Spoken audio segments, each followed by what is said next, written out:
Salut à tous, c'est Guillaume, j'espère que vous allez bien, que vous êtes bien installés. C'est parti pour un compte rendu vide-grenier. Oui, ça y est, c'est reparti. Et pour longtemps j'espère. J'ai fait 2 vide-greniers ce matin. Et j'ai trouvé quelques petites choses assez cool. J'en ai loupé d'autres, je vous en parlerai également. Et ensuite on aura des achats internet classiques. Puis en fin de vidéo, donc les jeux que j'ai fait dernièrement et que j'ai commencé. Donc c'est parti, on entame le compte rendu avec un lot d'accessoires. Un lot qui était à 20 € et que j'ai négocié à 15. Donc c'est parti. Et il y a quand même des trucs. Enfin, il y a un truc surtout sur lequel je m'attendais pas du tout à tomber. Mais vous allez voir ça. Donc on commence par des jeux qui étaient dans le lot. Donc on a Let's Dance. Sans notice. On a le PlayStation Move disque découverte. Ensuite, on a le iPad, celui-ci complet avec ce petit objet. Donc je sais pas, bon forcément ça doit servir au jeu, j'imagine que ça doit se glisser, je sais pas trop à quoi ça sert, mais c'était avec. Et pour finir au niveau des jeux, le Sport Champions. Hop. Donc, on avait aussi des notices. Je vous montre pas trop ce que c'est. Et au niveau des accessoires, là j'ai été servi. On commence par la caméra de la Play 3, hein, hop, qui allait forcément avec les jeux. La caméra, elle vient avec quoi? Avec 2 PS Move PS3, hein, on les reconnaît au mini USB, contrairement au micro qu'on a sur les PS4 maintenant. Mais ça fonctionne, c'est compatible normalement. Hop. Un truc qu'on voit pas souvent, un clavier pour manette PS3. Donc ça c'est cool, j'en avais pas encore. Bon, il va plus me servir, mais je suis content d'en avoir trouvé un. J'en voyais souvent passer dans des vidéos et moi j'avais pas le mien encore. Donc ça y est, c'est chose faite, le petit clavier.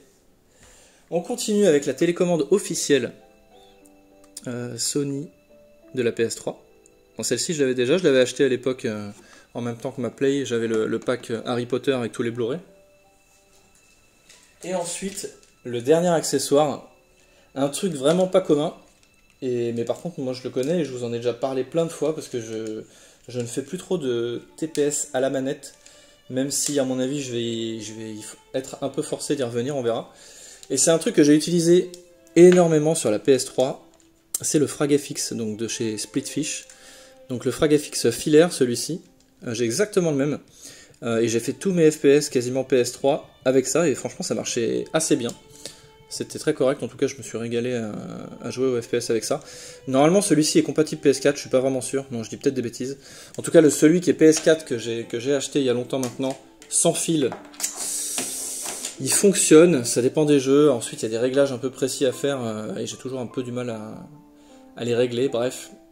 Donc c'est pour ça que je bloque sur les FPS, mais je referai des tests.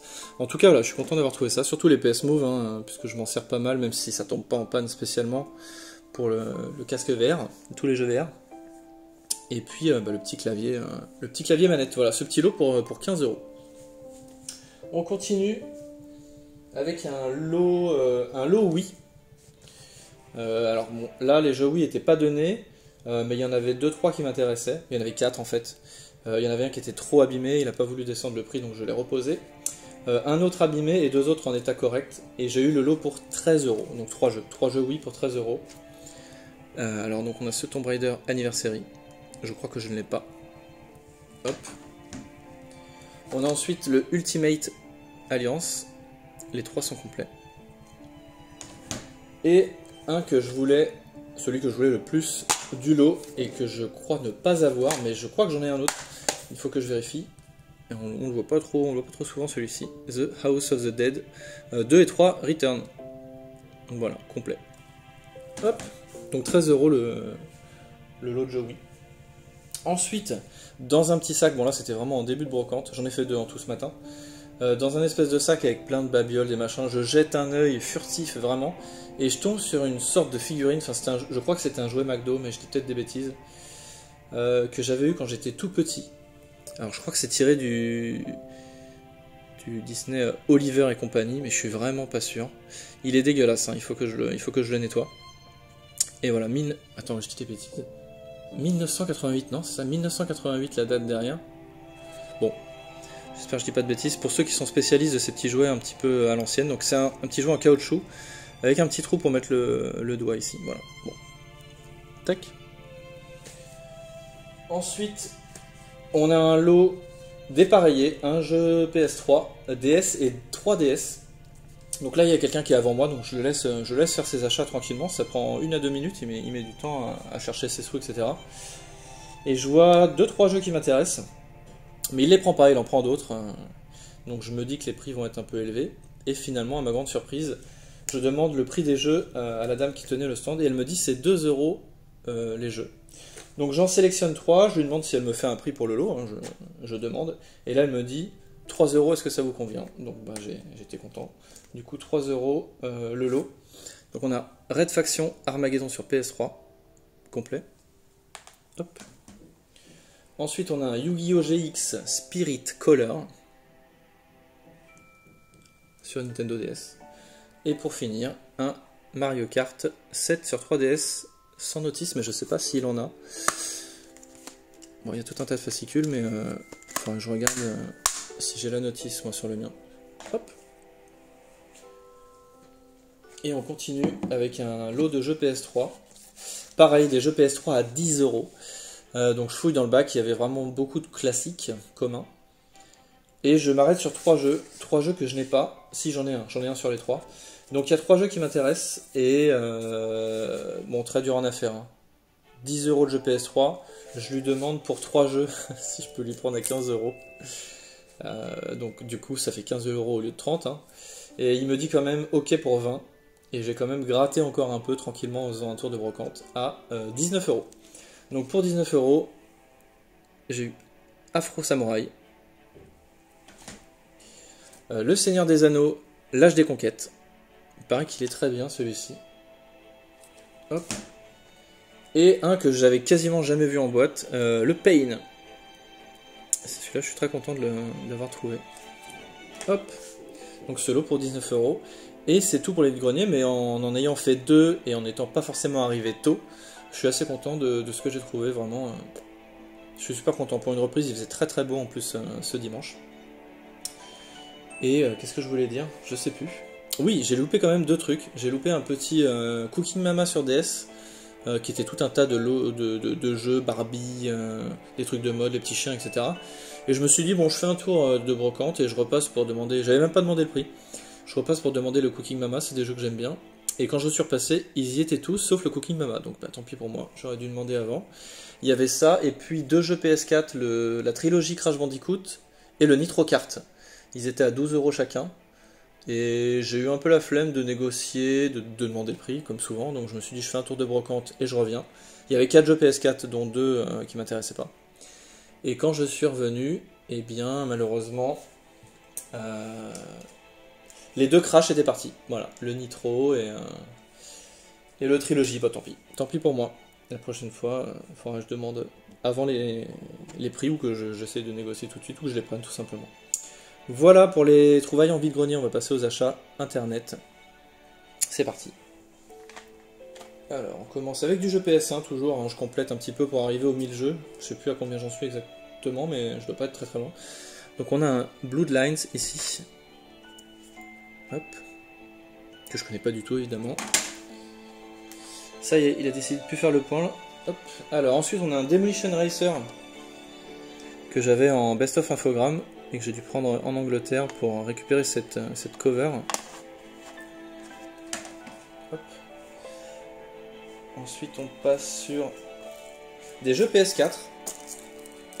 On passe sur un Souls-like, ce Chronos Before the Ages. Ouais, ça veut pas faire le point, hein. Bizarre. Pourquoi il n'y a pas le focus auto? Je ne sais pas. Bref, c'est pas grave, c'est quand même visible. Donc celui-ci, je vais le commencer la semaine prochaine ou la semaine d'après parce que j'ai des jeux en cours. Ensuite, pourquoi ça fait plus le point? Ça m'énerve. On est sur Rock Squadron. Non, je dis des bêtises. Star Wars Squadron tout court, en VR. Voilà, ça fait plus le point, ça va me gâcher la vidéo, c'est pas grave.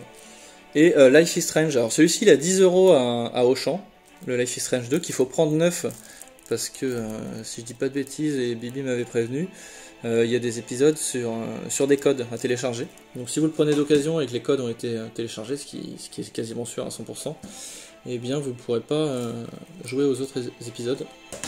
Et le Rogue Squadron était à 20 € chez Auchan aussi. Et le Chronos, je l'ai touché à 15 € ou 20 € sur Rakuten. C'est ça. On continue avec un steelbook d'un jeu que j'ai fini il y a un moment. Et je cherchais le steelbook, mais il était toujours vers 30 €, 25-30 €. Et là, je l'ai eu pour 15 sur Vinted. C'est le steelbook de Death Stranding. Voilà. Ça y est, je l'ai trouvé pour pas trop cher. Est-ce qu'on a un intérieur sympa? Ouais, vite fait. Hop. Tac. Ensuite, un jeu Nintendo 64, donc que j'avais en loose et que je me suis pris complet. Bon, ça, c'est des petits caprices. Il s'agit de Jeremy McGrath Supercross 2000. Voilà, en boîte, donc ça, c'est le prix que je l'ai payé, je crois. Je me souviens plus, il faudrait que je regarde sur mon téléphone, mais il est en train de filmer. Je sais plus pour combien j'ai touché. Sûrement ce prix-là, j'imagine. Avec les frais de port. Voilà, bon, je l'ai pas encore sorti, ni un peu restauré. Tac. Hop. Et voilà pour les achats. J'ai d'autres achats internet, mais je ferai une autre vidéo dédiée pour pas que celle-ci soit trop longue. Et puis là, je vais vous parler des jeux que j'ai fait dernièrement, ou que j'ai commencé. Donc j'ai terminé Assassin's Creed Valhalla.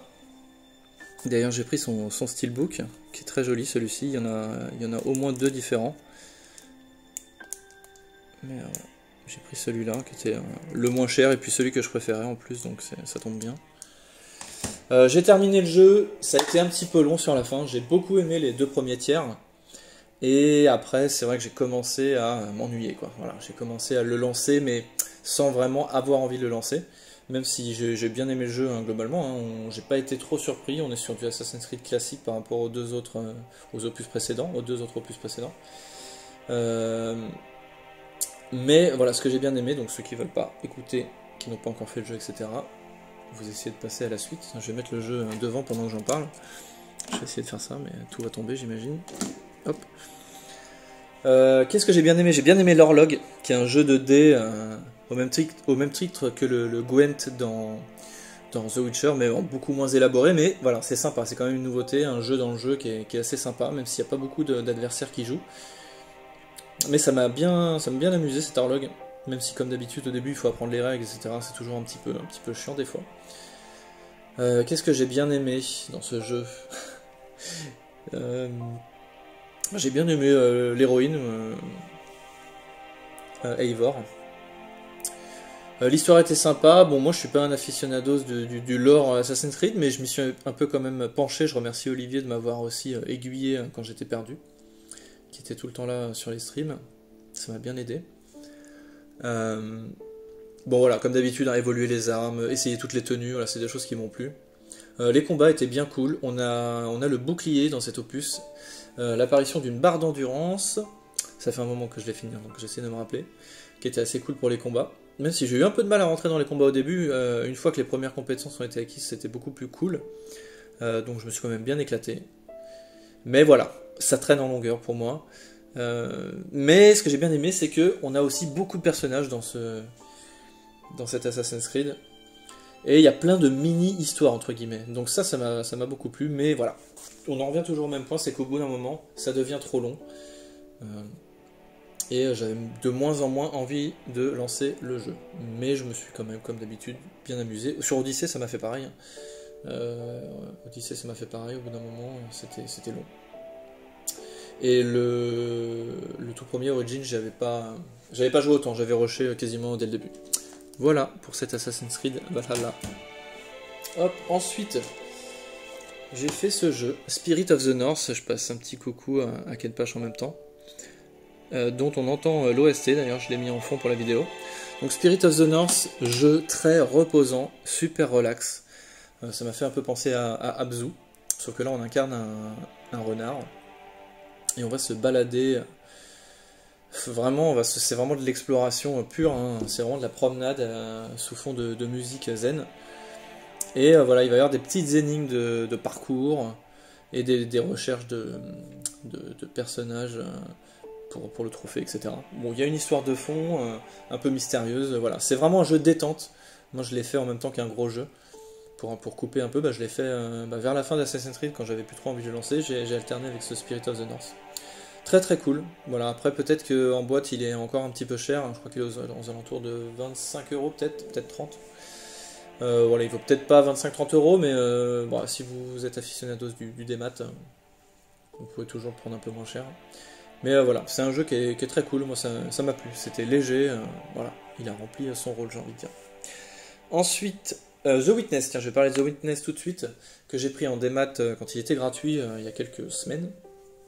Donc The Witness, jeu purement d'énigmes, voilà, en vue à la première personne, où vous êtes sur une sorte d'île, et vous allez devoir résoudre des casse-têtes.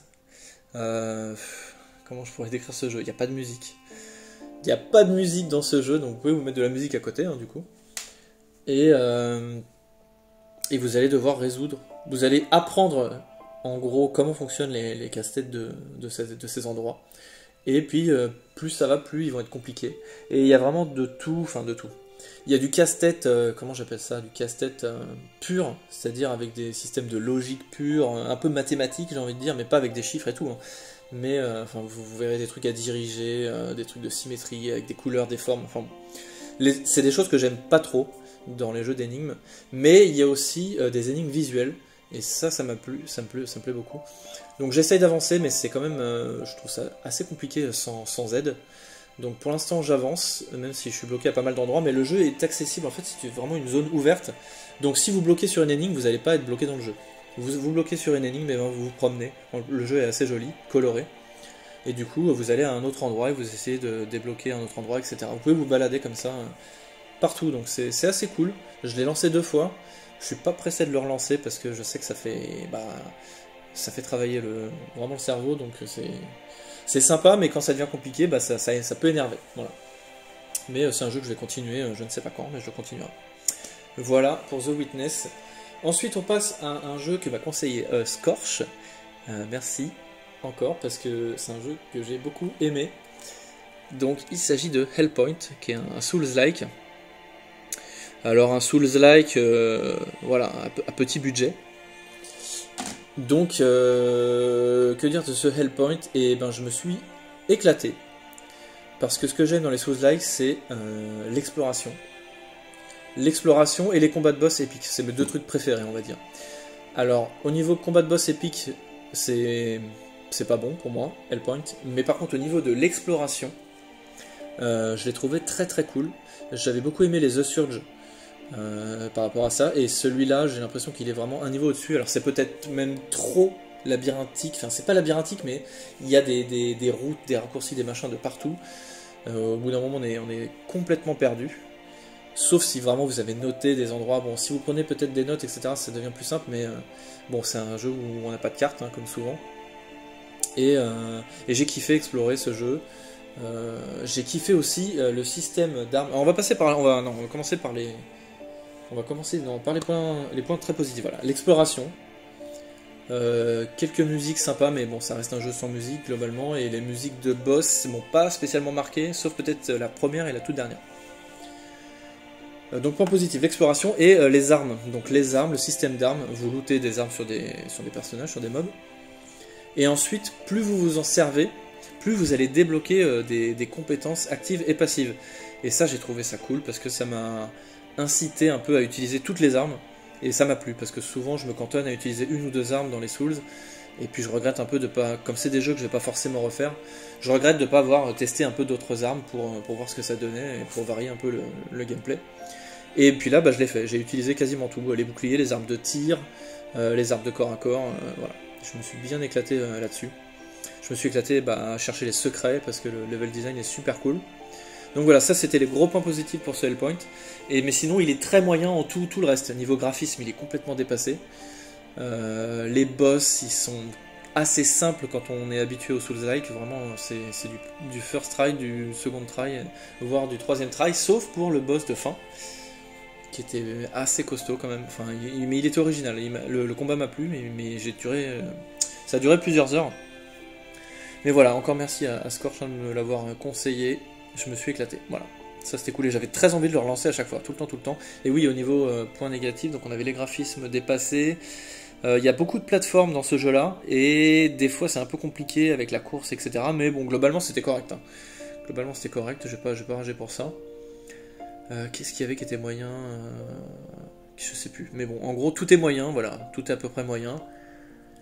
Dans ce Hellpoint, mais j'ai kiffé. C'est ce qui compte, c'est que je me sois éclaté et que j'avais envie de lancer le jeu tout le temps. Voilà. On termine par un jeu que j'avais lancé il y a quelques années. Il y a vraiment beaucoup d'années, hein, genre 4 ans peut-être. Et j'avais fait un stream. Non, je sais même pas si j'avais streamé. J'avais testé le jeu peut-être un quart d'heure. Et j'avais laissé tomber. J'avais dit, bon, ça a l'air tout moisi, hein, franchement. Donc je l'ai relancé là parce que je savais pas à quoi jouer. J'avais pas encore reçu mes nouveaux jeux PS4. Il s'agit de The Girl and the Robot, donc c'est un jeu que j'avais pris parce que déjà la jaquette, j'ai kiffé la jaquette. On dirait un dessin animé des studios Ghibli là. Mais le jeu, bon bah, graphiquement il est très très pauvre. Et puis je sais pas, le début est vide, ça m'avait pas donné envie du tout. Donc là j'ai relancé, j'ai forcé un petit peu, enfin j'ai forcé. Je suis allé plus loin. Et en fait le jeu se bonifie, donc ça reste un jeu à petit budget je pense.